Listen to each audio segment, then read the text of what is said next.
नमस्कार everyone, I hope life has been treating you well. मैं आशा करती हूँ कि ज़िंदगी आपके साथ नरमी से पेश आ रही होगी। आज की वीडियो बहुत खास है because I would like to share 6 step English fluency study planner with you. और मैं आपसे प्रॉमिस करती हूँ, अगर आपने गलती से भी इस स्टडी प्लानर को सिर्फ 45 दिनों तक फॉलो कर लिया, your English fluency will sky rocket. Your dream of speaking fluent English will come true almost like a miracle. क्योंकि देखिए, मेरा मानना ये है कि अगर आपको ज़िंदगी में बहुत आगे जाना है ना, बहुत सक्सेसफुल होना है, कोई भी या गोल अचीव करना है, तो ना अपने दिमाग पर, ना इंट्यूशंस पर, ना इमोशंस पर, ना लोगों पर और ना ही लोगों की बातों पर, अगर आपको ट्रस्ट करना है तो करें सिर्फ प्रोसेस पर, क्योंकि प्रोसेस कभी फेल नहीं हो सकता। तो सेल्फ डिसिप्लिन की पावर को सब्सक्राइब करें, सही प्रोसेस को एक लंबी ड्यूरेशन के लिए फॉलो करें और रिजल्ट 100% आपको मिलेगा। तो आज की वीडियो में we will be discussing the right process to master English as a language. और ये वही प्रोसेस है जिसको फॉलो करके ओशन इंग्लिश एकेडमी के लाखों स्टूडेंट्स ने अपनी फ्लुएंसी की सक्सेस स्टोरीज लिखी हैं। I have been part of Ocean English Academy for close to 1 month now, and it has truly been an amazing experience for me being a part of this magnificent institute. This course significantly contributed in my career growth. Recently, I landed my dream job, and now I can proudly say that it was the best decision of my life. After joining this course at Ocean English Academy, I do see the difference between the way I used to communicate before with people earlier and after. I enjoyed a lot being a part of Ocean Academy. You are really doing a great job, ma'am. I'm very grateful to Ocean and its phenomenal coaches for designing such an extraordinary course. I can speak English fluently because of Ocean English Academy. And you guys won't believe that I got result in whole transformation of my spoken English. I'm from Pakistan. I have been attending classes in Ocean English Academy. I feel much more confident, much more fluent now, and I think my journey will be further very enthusiastic and exciting. और अब आपकी बारी है, but there is a condition. This study planner will work for you only if you want to start speaking English as bad as you want to breathe. अगर सांस लेना जितना ज़रूरी है अभी आपके लिए इंग्लिश बोलना सीखना, तभी शायद ये स्टडी प्लानर आपके लिए मिराक्युलस मैजिकल इम्प्रूवमेंट लेकर आएगा 45 दिन में। मतलब या तो आपका कोई इंटरव्यू शेड्यूल्ड हो कि मेरे को इंटरव्यू क्लियर करना है, उसके लिए इंग्लिश सीखनी है और टाइम लिमिटेड है और टारगेट अचीव करना है, या फिर मे बी आपके अंदर ना वो वाला जुनून इतना ज़्यादा हो। जैसे मुझे याद है, जब मैं इंग्लिश सीख रही थी तो मुझे रात में ना सपने भी ऐसे ही आते थे कि जिन भी लोगों के सामने मेरे को इंग्लिश बोलने में डर लगता था ना, मैं उनके सामने बहुत कॉन्फिडेंटली इंग्लिश बोल रही हूँ, फ्लॉन्ट कर रही हूँ, बहुत सारे लोगों के सामने खड़े होकर इंग्लिश में स्पीच दे रही हूँ और वो मेरे को एडमायर कर रहे हैं। मतलब ऐसे सपने आते थे। तो या तो आपका पैशन इतना इग्नाइटेड हो, वो बर्निंग डिज़ायर हो आपके अंदर कि यार सीखनी ही सीखनी है, तो ये स्टडी प्लानर वर्क करेगा। या फिर आपके पास एक मोटिव हो कि यार इंग्लिश के बिना ये वाली प्रॉब्लम्स आ रही हैं, इसलिए सीखना एक टारगेट है। वरना याद रखें, आधी अधूरी मेहनत बिना पर्पस की, बिना मन से करी हुई, अक्सर मिट्टी में ही मिल जाया करती है। On that note guys, this is Vidushi Kaushik and this video is brought to you by ocean English academy. Paid courses join करने के लिए हमारे काउंसलर्स से बात करें, इस नंबर पर कॉल करके अपनी रिक्वायरमेंट्स उनको बताएं, अपना लेवल असेस कराएं कि आप अभी कहाँ पर हैं और अकॉर्डिंगली आप हमारे पेड क्लासेस ज्वाइन कर सकते हैं। फ्री में इंग्लिश सीखने के लिए पूरे कोर्स का प्लेलिस्ट आपको मिल जाएगा डिस्क्रिप्शन बॉक्स में। चलिए शुरू करते हैं। Step 1, register your goal in your subconscious mind. देखिए, जितनी भी चीज़ें आप अपने आसपास अभी देख पा रहे हैं, वो कभी ना कभी सबसे पहले किसी ने अपने माइंड में बनाई थी, दिमाग में इमेजिन किया था कि यार कैमरा होना चाहिए, इलेक्ट्रिसिटी होनी चाहिए, रहने के लिए घर होने चाहिए। जब वो अपने माइंड को कन्विंस कर पाए कि हाँ ऐसी कोई चीज़ बन सकती है और बननी चाहिए, तब उन्होंने उसका एक्शन प्लान बनाकर उसके ऊपर काम करना शुरू किया। और आप यकीन माने, आपके लिए भी सबसे बड़ा दुश्मन अगर अभी कोई है किसी भी गोल को अचीव करने के लिए, तो वो सिर्फ आपका अपना दिमाग है। आप जब भी कुछ नया करने की कोशिश करते हो तो आपका ब्रेन आपको ऐसे पुल बैक करता है कि अरे छोड़ना, रहने देना, क्या ज़रूरत है। गलत लिख दिया तो इंग्लिश में मैसेज टाइप किया, फिर डिलीट करके हिंदी में लिख दिया कि गलत लिख दिया तो बिना बात इंसल्ट हो जाएगी। बहुत सारे लोग हैं, उनके सामने आपका मन कर रहा है इंग्लिश बोलने का, पर आप सोचो यार अभी तो मैं सीख रहा हूँ ना, अभी कैसे बोलूँगा, या फिर गलत बोल दी तो कितनी एम्बेरसिंग सिचुएशन हो जाएगी यार, मतलब लोग क्या सोचेंगे मेरे बारे में। ये आपकी गलती नहीं है। आप अगर मेहनत कर भी रहे हो ना, तो आपका जो माइंड है वो कन्विंस्ड नहीं है कि आप ये काम कर सकते हो। तो सिंपल, मैं हमेशा इस रूल को फॉलो किया है। जब भी मुझे कोई भी गोल अपने लिए सेट करना होता है, उसको अचीव करने के लिए, मैं सबसे पहले अपने सबकॉन्शियस माइंड में उस गोल को फीड करती हूँ कि ये मैं कर रही हूँ। तो here are a few affirmations I am going to share with you. I would like you to write them down on a piece of paper and stick that paper on your work desk or maybe on your study table. जहाँ पे भी आपको लगता है कि वो paper पर आपकी नज़र जाएगी, आप उसको वहाँ पर स्टिक करें. And read these affirmations every day before you go to bed. इससे क्या होगा, आपका सबकॉन्शियस माइंड एक्टिवेट हो जाएगा कि अच्छा यार ये काम आसान है और मैं कर रहा हूँ. तो ये कुछ एफर्मेशंस हैं, आप इनको नोट कर सकते हैं. English is just a language, and as I learned new skills like driving, cooking and reading, I can master it too. I choose to take every opportunity to speak in English. Sometimes I make mistakes, but regular practice is making me better. I don't care what people will think if I speak wrong. In fact, I embrace my mistakes as an opportunity to learn and improve myself. I am proud of myself and truly excited to see myself speaking fluent English. Step 2, start with low hanging fruits. देखिए, एक पेड़ है बहुत बड़ा, उसमें बहुत सारे सेब लटके हुए हैं. तो समझदारी इसी में होगी ना कि अगर हमें उन एप्पल्स को पिक करना है, तो जो लो हैंगिंग एप्पल्स हैं, जो बहुत कम हाइट पर एप्पल लगे हुए हैं, जिनको हम ऐसे ही बस जंप करके तोड़ सकते हैं, उन्हीं को सबसे पहले अपनी बकेट में डालेंगे. क्यों इतना हासिल करेंगे कि लैडर लगाएंगे और फिर सबसे ऊपर वाले एप्पल्स को पिक करेंगे. तो स्टार्टिंग किस चीज़ से होनी चाहिए? जो लो हैंगिंग फ्रूट्स हैं ना लैंग्वेज में, उनको सबसे पहले पिक करके अपनी बकेट में लाना है.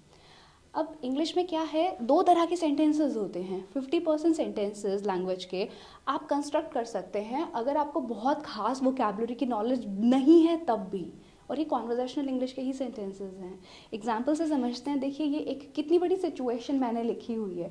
इस पूरी सिचुएशन को इंग्लिश में बताने के लिए मुझे कोई भी एडवांस्ड वर्ड, कोई अखबार पढ़ने की ज़रूरत नहीं है, कोई इंग्लिश मूवीज़, वेब सीरीज़ कुछ भी देखने की ज़रूरत नहीं है. ये सारी की सारी इंग्लिश सिर्फ 20 से 25 दिन में मास्टर की जा सकती है. आई प्रॉमिस, इसमें एक भी डिफ़िकल्ट वर्ड यूज़ नहीं होगा ट्रांसलेशन करते टाइम. पर खैर, पहले सिचुएशन समझते हैं. तो हुआ कुछ ये कि जैक और समैंथा, दो लोगों की लड़ाई हो गई. जैक हमारे पास आया, कह रहा है यार समैंथा ना हर चीज़ को स्ट्रेच करती है, लंबा कर देती है, क्या करूँ मैं, आप बताओ. अब हम लोगों को जैक को ये वाली बात इंग्लिश में कहनी है. लेट्स सपोज कि हमने कहना है कि भाई देखो, आपका पर्सनल मैटर है, मुझे बोलना नहीं चाहिए, पर क्योंकि मुझसे पूछा जा रहा है मेरी ओपिनियन के बारे में, तो मैं कहूँगा कि अगर आपने उसको पहले ही सच बता दिया होता तो ये इन मिसअंडरस्टैंडिंग्स ने आपका रिलेशनशिप ना ख़राब किया होता. बाकी जो होना था वो हो गया, अब उसको तो बदला नहीं जा सकता. अपने माइंड में आराम से सिचुएशन को सिंक होने दो कि हमें जैक को ये वाली बात इंग्लिश में कहनी है. तो आपका, क्योंकि मेरे को लेवल असेस करना है, लेवल टेस्ट करना है, आपको भी काफ़ी पता चलेगा कि अभी आपका करंट लैंग्वेज का लेवल कहाँ स्टैंड करता है. तो मैं चाहूँगी कि आप 30 सेकेंड्स लें और उस पूरी सिचुएशन को इंग्लिश में ट्रांसलेट करके बोलने की कोशिश करें. Your time starts now. All the best. Do give it a try. Okay, do not skip this part. It is very important. आपको अपना लेवल पता होगा तो स्टडी प्लानर उसी के अकॉर्डिंग डिज़ाइन किया जाएगा. चलिए शुरू करते हैं.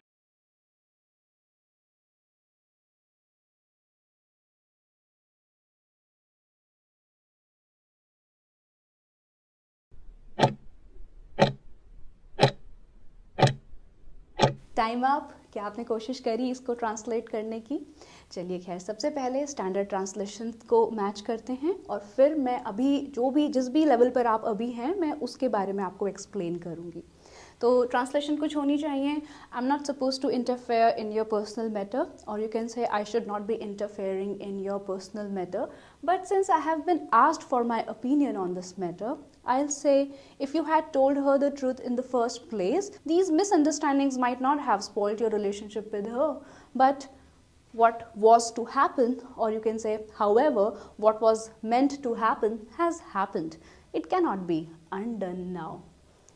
Screenshot ले लीजिए. अब आप बताएं, ये मेरा वर्जन था, आपका वर्जन कैसा था? देखिए, आपके वर्जन में 4 सिचुएशंस हो सकती हैं. पहला कि हम बिल्कुल भी कुछ भी ट्रांसलेट नहीं कर पाए. ऐसे टाइम पर मैं आपको सजेस्ट करूँगी कि प्लीज़ फ्लुएंसी को अभी दिमाग से निकाल दीजिए. वोकैबुलरी को, इंग्लिश मूवीज़ देखना, न्यूज़पेपर रीड करना, मैगजीन्स पढ़ना, इन सब चीज़ों को बिल्कुल दिमाग से निकाल दीजिए और सबसे पहला टारगेट करें सेंटेंस फॉर्मेशन सीखने का। सेकंड लेवल पर हो सकता है कि आपने कुछ बना लिया था पर आप कंफ्यूज्ड थे कि सही है या गलत है। थर्ड लेवल पर जो दिमाग में आपने सेंटेंसेस बनाए थे वो आप माइंड में तो बोल पा रहे थे, बहुत ही इजीली आप उसको कंस्ट्रक्ट कर पा रहे थे, या जब मैंने आंसर बताया तो आप उसको बहुत इजीली माइंड में तो बोल पा रहे थे, पर बोलते टाइम हेजिटेशन हो रही थी तो बोला नहीं गया। और लास्ट सिचुएशन एक ये हो सकती है कि आपको इसकी सही ट्रांसलेशन भी पता थी, आपको इन सब जितने भी ग्रामर के स्ट्रक्चर्स यहाँ पर यूज़ हुए हैं, ये सारे स्ट्रक्चर्स बहुत अच्छे से आते हैं, आप इनको यूज़ करके बहुत इजीली सेंटेंस को बोल सकते थे, पर बोलते टाइम इतनी हेजिटेशन थी वॉइस में कि आप कुछ ऐसे बोल रहे थे, I am not supposed to, I should not interfere in your personal matter, but since you have asked me, क्योंकि मुझसे पूछा जा रहा है, क्योंकि मुझसे पूछा गया है, since I have been asked. हो सकता है थोड़ा गलत ट्रांसलेट किया, it's okay. I feel that if you had told her the truth in the first place, these misunderstandings might not have spoiled your relationship with her. इस तरह से बोल रहे थे, मतलब थिंकिंग टाइम बहुत ज़्यादा था। अब देखिए ये चारों सिचुएशन में हो क्या रहा है, हमने ग्रामर को थोड़ा बहुत पढ़ा हुआ तो है पर उसके अराउंड प्रैक्टिस नहीं करी है। हमें लग रहा है कि रूल्स पढ़ लिए तो ग्रामर समझ आ गई, अब ये एक्टिवली कॉन्वर्सेशनल इंग्लिश में यूज़ होने लगेगी, पर ऐसा नहीं है। देखिए ग्रामर पढ़ने का सबसे बेस्ट तरीका है, सबसे पहले आप ये नोट कर लीजिए कि ये सारे के सारे टॉपिक्स हैं जो आपको मास्टर करने हैं कम्युनिकेटिव इंग्लिश, कॉन्वर्सेशनल इंग्लिश को बहुत अच्छे से बोलने के लिए। इसका स्क्रीनशॉट ले लीजिए। अब आपको इनको पढ़ना कैसे है कि अगर आप सिंपल प्रेजेंट टेंस पढ़ रहे हैं तो सबसे पहले रूल्स समझें और उसके बाद उसी पैटर्न के कम से कम 50 सेंटेंसेस अपनी नोटबुक में लिख लें और उनको बार बार स्पीकिंग प्रैक्टिस में लेकर आएँ। आपको लग सकता है कि आपको ग्रामर आती है, पर अगर आप उस ग्रामर को यूज़ करके इतना फ्लुएंटली बोल ही नहीं पा रहे हैं तो वो ग्रामर पढ़ने की मेहनत तो वेस्ट ही हो गई ना। तो कहीं आपको ये तो नहीं लग रहा था अभी तक कि ग्रामर तो मुझे आती है? तो ग्रामर आना इम्पॉर्टेंट नहीं है, उस ग्रामर से जो कॉन्वर्सेशनल इंग्लिश सेंटेंसेस हमें रोज बोलने हैं उनको उतना ही फ्लुएंटली बोल पाना एक आर्ट है। 25 डेज सिर्फ इन पैटर्न्स के ऊपर आप मास्टरी ले लें। और जब भी, अब देखिए यहाँ पर एक बहुत अच्छी चीज़ है, मैं आपको ना ट्रांसलेशन करने की ज़रूरत ही नहीं पड़ेगी, कन्फ्यूजन हो ही नहीं सकती। मैंने इन पैटर्न्स को इस तरह पढ़ा हुआ है कि एक स्ट्रक्चर के ऊपर मैंने 200 सेंटेंसेस लिखे हुए हैं, वो इतनी बार सेंटेंसेस लिख लिए कि मेरे माइंड में अब नेचुरली ये चीज़ फीड हो चुकी है कि इस सिचुएशन में यही यूज़ होगा। अच्छा कंडीशन रखी है तो थर्ड कंडीशनल है ये, तो ऐसा कर दिया होता तो ऐसा ना होता। इतनी ज़्यादा प्रैक्टिस कर लिए कि अब मेरे को ट्रांसलेशन की जरूरत नहीं है, मेरे को सिचुएशन समझते ही एकदम पैटर्न मेरी सेकंड नेचर बन चुकी है कि ये वाला एक्सप्रेशन लगा दो। और सबसे अच्छी चीज़ क्या है, मुझे यहाँ पर किन्हीं वर्ड्स की जरूरत ही नहीं थी, कोई एक्सप्रेशंस चाहिए ही नहीं थे। तो ये लो हैंगिंग फ्रूट्स हो गए। अगर आपने इंग्लिश वॉरियर बुक परचेज करी हुई है तो सबसे अच्छी चीज़, अगर आप मुझे पता है प्रैक्टिस नहीं कर रहे हो, बुक साइड में रखी हुई है, एक टॉपिक के आपके पास बहुत सारे एग्जाम्पल सेंटेंसेस हैं, उनको बार बार रीड करके प्रैक्टिस करो बोलने की। जब तक आप उसी के जैसे और हजारों सेंटेंसेस खुद से बिना सोचे, बिना थिंकिंग टाइम के बिल्कुल फ्लुएंटली ना बोल पाएं। और अगर आपके पास बुक नहीं भी है तो आप इंटरनेट से, इवन इस चैनल पर इतनी सारी वीडियोस हैं, आप एक एक टॉपिक को सर्च करें और अपने नोट्स बनाएं। दूसरे टॉपिक पर तब तक ना जाएं जब तक उस टॉपिक के सेंटेंसेस आप बहुत फ्लुएंटली बोल ना पाएं। देखिए होता क्या है ना, ये देखिए ये आपने ना पेड़ लगाया, मैं आपको बताती हूँ कि ये ग्रामर की वजह से इतनी ज़्यादा परेशानी क्यों है। देखिए जब ग्रामर का हम बीज बोते हैं ना, तो वो बीज की ना जब 1 महीने बोने के बाद ना पता नहीं चलता है कि यार कुछ हो भी रहा है या नहीं हो रहा है, पर वो रूटिंग स्टार्ट कर देता है बीज, उसकी रूट्स आने लगती हैं। फिर एक टाइम ऐसा आता है 1 महीने के बाद कि वो ज़मीन को चीर कर वो नाजुक सा पौधा ऊपर उगने लगता है। अब आप बताएं, क्या 1 महीने कुछ भी नहीं हो रहा था? जब आप ग्रामर पढ़ रहे हैं आपको हो सकता है लग रहा हो कि यार कुछ नहीं हो रहा है, मैं फ्लुएंटली नहीं बोल पा रहा हूँ, पर रूटिंग स्टार्ट हो गई ना, देखो फाउंडेशन कितनी स्ट्रांग बन चुकी है। और दूसरी चीज़ ये है कि देखिए 1 महीने से ज़्यादा ग्रामर को देना ही नहीं है। 1 महीना is just more than enough. 20-25 days are just more than enough. अगर इस वाले तरीके से सिर्फ इसी प्लानर के ऊपर स्टिक किया जाए तो क्यों डरना है कि मैं कंफ्यूज तो नहीं हो जाऊंगा, ग्रामर इंपॉर्टेंट है या नहीं है। इतनी लंबी ज़िंदगी है, 1 महीना ग्रामर को सीखने में लगा भी दिया तो नुकसान थोड़ी कुछ होगा। इसको बस 1 मंथ में कंप्लीट करके इससे जितनी भी इंग्लिश बोली जा सकती है, इज एम आर के साथ थर्ड फॉर्म यूज हो रही है, पैसिव वॉइस है, कंडीशनल्स हैं, सपोज टू है, नीड है, वुड लाइक है, इन सब एक्सप्रेशंस के अराउंड जी भर के सेंटेंसेस बनाओ। और जब ये काम करो तो फ्लुएंसी और वोकैबुलरी के बारे में मत सोचना। Step 3, improve your voice tonality. English बोलने के लिए अपनी ज़ुबान और अपने माउथ मसल्स को ट्रेन करें। देखिए, क्या ये पॉसिबल है कि एक बंदा बहुत सारी वीडियोस देखे स्विमिंग के ऊपर यूट्यूब पर और फिर वो डीप ओशन में जाकर जंप कर ले कि मैं तो स्विमिंग अब कर सकता हूँ? ऐसा ही कुछ होता है जब हम बहुत सारी ग्रामर पढ़ लेते हैं, सेंटेंसेस पढ़ लेते हैं और खुद से उम्मीद करने लगते हैं कि हम रियल वर्ल्ड में नेचुरली अचानक से बहुत अच्छी फ्लुएंटली इंग्लिश बोलने लगेंगे। ऐसा नहीं हो सकता, राइट?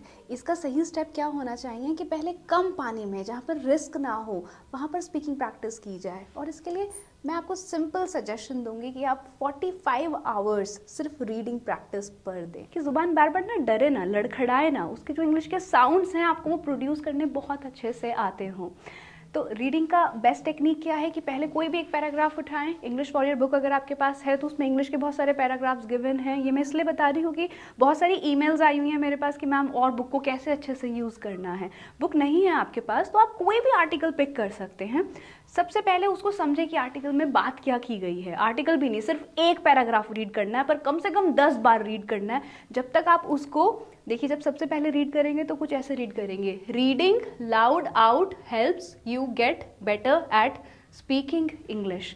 जब 10th टाइम रीड करेंगे तो शायद कुछ ऐसे रीड करेंगे, reading out loud helps you get better at speaking English. When you read aloud you practice saying words correctly and with the right tone. It also helps you understand words better and improves your listening skills. जब तक इस level से आप उन 5-6 sentences को ना read करने लगें, अपनी प्रैक्टिस को बंद ना करें। एक पैराग्राफ रोज बहुत फ्लुएंटली रीड करने की प्रैक्टिस करें। जब ओशन इंग्लिश एकेडमी में जब जॉब ओपनिंग्स आती हैं ना और हम लोग कहते हैं अपनी ऑडियो इंट्रोडक्शन भेजिए आप लोग, तो आप thank you so much guys for participating in that. आप बहुत प्यार से ऑडियोज भेजते तो हैं और हो सकता है कि आपकी ग्रामर वोकैबुलरी लैंग्वेज के ऊपर होल्ड बहुत अच्छा हो, पर क्योंकि शायद आपने बहुत ज़्यादा इंग्लिश नहीं बोली है तो आपकी जो वॉइस है वो सुनने में बहुत रॉ लगती है।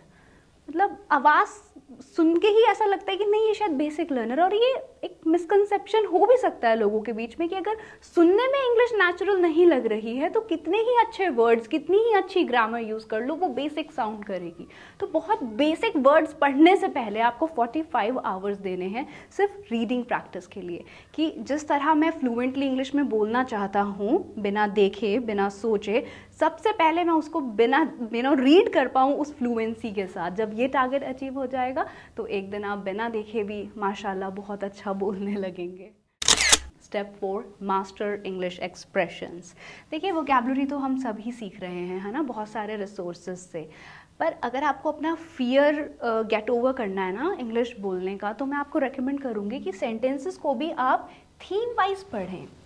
सबसे पहले एक टारगेट डिसाइड करें कि आपको किस सिनेरियो में इंग्लिश बोलनी है। मे बी आपको किसी होटल में कॉल करके इंग्लिश बोलनी है, या पेरेंट्स टीचर मीटिंग में बोलनी है, जॉब इंटरव्यू में बोलनी है, क्योंकि आपको सेंटेंस कंस्ट्रक्शन आ गया। इंग्लिश अब फ्लॉलेसली, आपका जो माउथ मसल्स हैं वो ट्रेन है बोलने के लिए, आप फ्लुएंटली रीड कर सकते हैं, बोल भी सकते हैं, सेंटेंस कंस्ट्रक्शन माइंड में है, तो 70% तो जॉब यहीं डन हो गया। अब आपको 30% बस थोड़ा सा टाइम लगाकर कुछ सेंटेंसेस का कलेक्शन बनाना है किसी पर्टिकुलर सिचुएशन में इंग्लिश बोलने के लिए। ऐसा करने से क्या होगा कि आपके अंदर ना बहुत सारा कॉन्फिडेंस भर जाएगा कि यार मैंने इस सिचुएशन में कितना फ्लुएंटली आराम से इंग्लिश में बोल पाया। सारी सिचुएशंस को भूल जाएं, सिर्फ एक सिचुएशन को एक टाइम पर बोलें। सिचुएशन चेंज हो रही है तो हिंदी में जंप कर जाएं, कोई प्रॉब्लम नहीं है, पर इससे आपको बहुत सारा कॉन्फिडेंस मिलेगा कि मैंने एक कॉन्टेक्स्ट में आज इंग्लिश बोलनी थी और मैंने बहुत फ्लुएंटली बोली। जैसे अगर आप एक मदर हैं और आपको पेरेंट्स टीचर मीटिंग्स अटेंड करनी पड़ती हैं, तो ये कुछ सेंटेंसेस हैं, जैसे I have come to you to discuss my daughter Samantha's progress report. I have come to you grammar है, to discuss my daughter Samantha's progress report. ये सेंटेंस पता है मैं ऐसे फ्लॉलेसली क्यों बोल पा रही हूँ? मैंने कम से कम 2000-3000 घंटों की रीडिंग प्रैक्टिस की हुई है। आपसे मेरी उम्मीद है कि बस 45 आवर्स 45 घंटे मिनिमम कर लें तो ये सेंटेंसेस ना एकदम रजिस्टर होने लगेंगे माइंड में। ज़ुबान बोलने के लिए तैयार है, ग्रामर माइंड में एकदम सेव है, तो कोई नया वर्ड तो इसमें वैसे भी नहीं है। या फिर जैसे देखिए, is she acting up in class, वो आजकल क्लास में थोड़ा अजीब बिहेव कर रही है क्या मैम? या फिर is there any special area my child needs to work on, कोई खास एरिया है? इज देयर, क्या है, ग्रामर ही तो है ma'am. Is there any special area, कोई खास एरिया है क्या where my daughter needs to work on, जिसके ऊपर मेरी डॉटर को काम करना है? या फिर what is the best way to contact you, अब आपको उनका नंबर चाहिए पर डायरेक्टली नहीं बोल सकते कि यार कॉन्टैक्ट नंबर दे दो, तो आपने कहा so ma'am what is the best way to reach you, और how can I get in touch with you? Does my child get along with other kids? अब छोटे छोटे फ्रेजल वर्ब्स आने लग गए, क्या मेरा बच्चा दूसरे बच्चों के साथ घुलता मिलता है अच्छे से? डज यूज़ हुआ है, फिर से ग्रामर आ गई, does my child get along well with other kids? अब देखो मैजिक होने लगा है ना, पुरानी सारी मेहनत एक साथ यूज में आने लगी है। प्रॉब्लम क्या होती है कि बैकग्राउंड में हमने काम नहीं किया होता है, ग्रामर कभी पढ़ी नहीं होती है, रीडिंग प्रैक्टिस कभी करी नहीं होती है, तो ये बेसिक सेंटेंसेस बोलते टाइम भी हम हॉल्ट करने लगते हैं, स्टेमर करने लगते हैं, रुकने लगते हैं बीच बीच में। पर जब प्रैक्टिस इतनी स्ट्रांग हो, इतना बढ़िया आपने होमवर्क कर रखा हो, तो ये सेंटेंसेस कुछ भी नहीं है।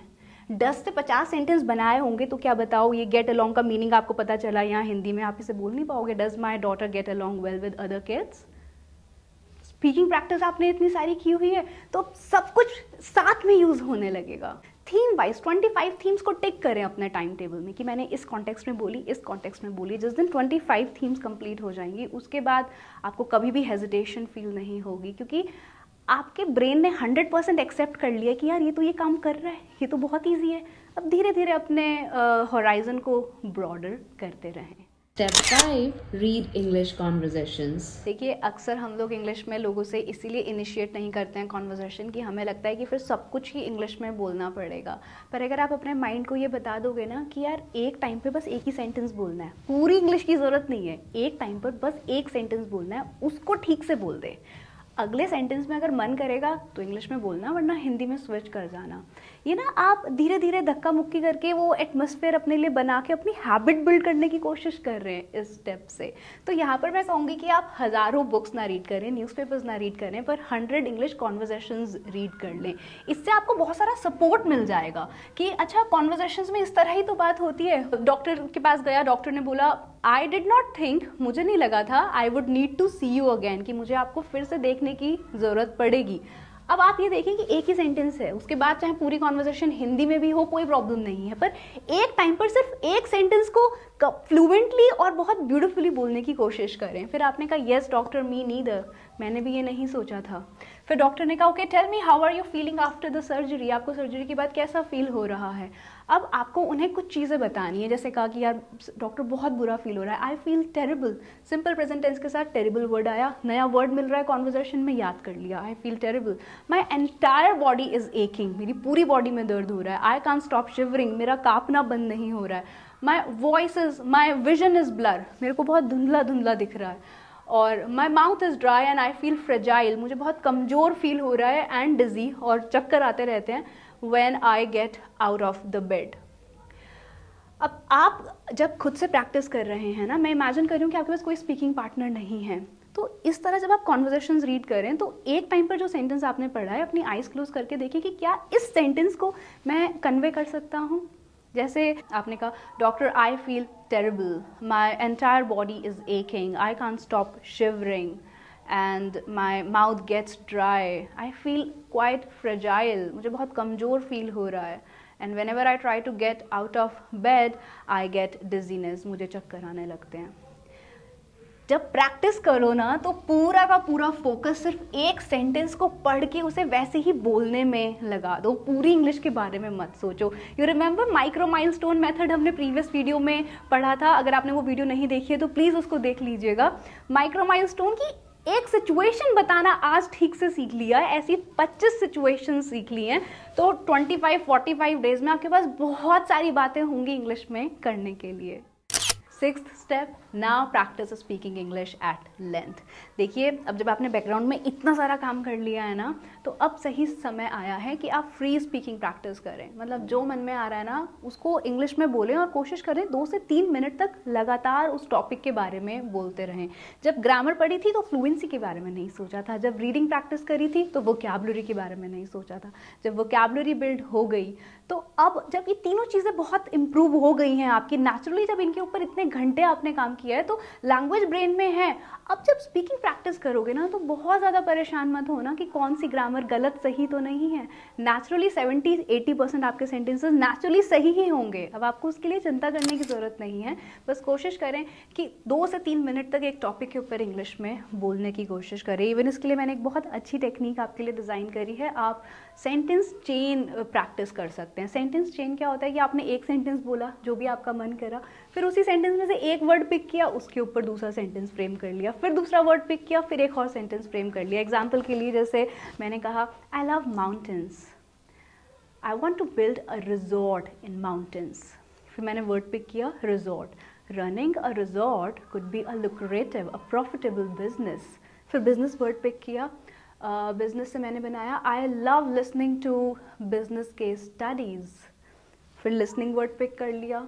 We should listen more than we speak, speak word pick कर लिया। Speaking English is crucial in today's time. फिर टाइम से एक सेंटेंस बनाया, पर मैं चाहती हूँ कि वो सेंटेंस अब आप बनाएं। टाइम के ऊपर एक सेंटेंस बनाएं, फिर उस सेंटेंस में जो भी नया वर्ड यूज हुआ है उससे एक सेंटेंस बनाएं और 7-8 सेंटेंसेस इस तरह लिखने की कोशिश करें और आप देखेंगे कि आपके पास स्पीकिंग प्रैक्टिस करने के लिए कितना सारा कंटेंट है। इवन इससे आपका थॉट प्रोसेस भी इम्प्रूव होगा, आपकी सोचने की जो पावर है वो भी इम्प्रूव होगी। वैसे तो जो भी टेक्निक्स हमने आज डिस्कस करी हैं उससे रिलेटेड काफ़ी सारा कंटेंट इस चैनल पर ऑलरेडी वीडियोस की फॉर्म में अवेलेबल है। पर अगर आप चाहते हैं कि ये पूरा कॉम्प्रिहेंसिव स्टडी प्लानर आपको मिल जाए एक बुक की फॉर्म में, तो आप मेरी 90 days spoken English course book English warrior order कर सकते हैं। ये बुक कुछ ऐसी दिखती है। इसमें 3 सेक्शंस हैं। फर्स्ट सेक्शन कम्युनिकेटिव ग्रामर के ऊपर फोकस करेगा। सेकंड सेक्शन में आप बहुत सारे इंग्लिश एक्सप्रेशंस लर्न करेंगे और थर्ड सेक्शन में हम बहुत सारी इंग्लिश कॉन्वर्जेशंस की प्रैक्टिस करेंगे। ये बुक आपको ऑर्डर करनी चाहिए सिर्फ तब जब आपके पास बहुत सारा टाइम ना हो इंटरनेट से अपने नोट्स बनाने का। तो ये बुक आपका बहुत सारा टाइम बचा देगी कि आपको पहले पूरा कंटेंट रेडी नहीं करना पड़ेगा। आपके पास कंटेंट रेडीली अवेलेबल होगा। आपको सिर्फ इंस्ट्रक्शंस को फॉलो करके अपनी स्पीकिंग प्रैक्टिस के ऊपर फोकस करना होगा। बुक को ऑर्डर करने के लिए लिंक फॉलो करें डिस्क्रिप्शन बॉक्स और पिन्ड कमेंट में। लास्ट में मैं बस आपको इतना ही कहूँगी कि देखिए, अभी ये सब देखने में ना बहुत टायरिंग लग सकता है कि यार बहुत सारी चीज़ें हैं, पर अगर आप इसे कंपेयर करेंगे ना अपने बोर्ड एग्ज़ाम से, कि जब आपने 12th की प्रिपरेशन की थी तो कितनी मेहनत करी थी, कितने सारे क्वेश्चन आंसर्स रटे थे, कितने सारे मॉक टेस्ट दिए थे, कितनी बारी उसको रिवाइज़ किया था वो जो भी आपने पढ़ा था। वो सिर्फ इसलिए था क्योंकि एक कंपल्शन थी ना, एक टारगेट था कि यार एग्ज़ाम पास करना है ये 12वीं का। पर अगर अभी आप उसी कंपल्शन में, उसी स्ट्रेस में थोड़ा सा खुद को रख कर 45-50 दिन इस तरह प्रैक्टिस कर लेते हैं तो जो स्किल आपके हाथ लगेगा उसे आप लाइफ लॉन्ग यूज़ कर सकते हैं, लाइफ लॉन्ग इम्प्रूव कर सकते हैं और वो कितनी सारी अपॉर्चुनिटीज़ आपके लिए ओपन कर देगा। बाकी sending you a lot of love and strength to stick to this 45-day English fluency study planner, guys. I know you can do it. All the best.